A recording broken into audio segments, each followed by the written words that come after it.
बच्चों, अपने पिछले वीडियो में मैंने आपको बताया था कि फ्रांस में जो इकोनॉमिक कंडीशन थी वो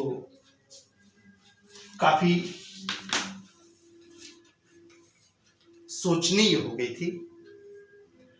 लेकिन रिवॉल्यूशन के लिए आगे कौन आए, इसके लिए आपके बुक में एक जिक्र आता है कि थर्ड स्टेट से ही एक मिडिल क्लास उभर करके सामने आता है, जिसने जो बाय बर्थ प्रिविलेज मिला हुआ था कुछ लोगों को, उस पर उसने अपना विचार रखना शुरू किया था। ये कैसे पैदा हुए थे, इसके लिए आप में आपके बुक में ये चीज लिखा हुआ मिलता है कि social groups turned as middle class emerged in 18th century who earned their wealth through expanding overseas trade or from the manufacture of the goods।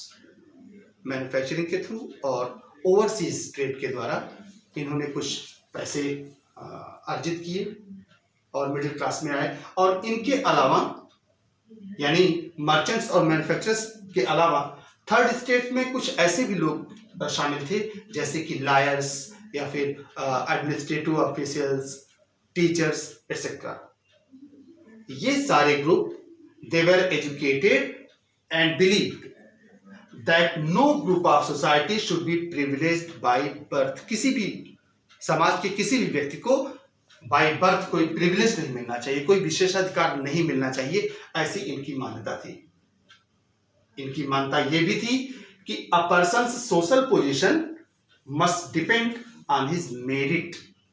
उसके योग्यता के आधार पर उसका सोशल पोजीशन डिसाइड होना चाहिए। ये सारे विचार जो सोसाइटी को फ्रीडम की तरफ ले जाते थे या इक्वल लॉज की तरफ ले जाते थे, या फिर they were thinking about the opportunities for all, ये सारी आइडियाज कुछ फिलोसफर्स और थिंकर्स के द्वारा भी आगे बढ़ाई, जैसे कि जॉन लॉक और जीन जैकस रूसो। ये कुछ फिलोसफर्स थे जिन्होंने भी इसी आइडिया को आगे लोगों में प्रसारित किया। फिलोसफर्स और थिंकर्स की आइडिया क्या क्या थी वो हमारे अगले वीडियो में आप देखिएगा। लेकिन मिडिल क्लास जो सामने उभर करके आया और जिसने रिवॉल्यूशन के लिए जो रूल्स था मोनार्कीज का, उसके विरोध में आगे अपनी आवाज उठाने के लिए आगे खड़ा होता है। तो आज के लिए बस इतना ही।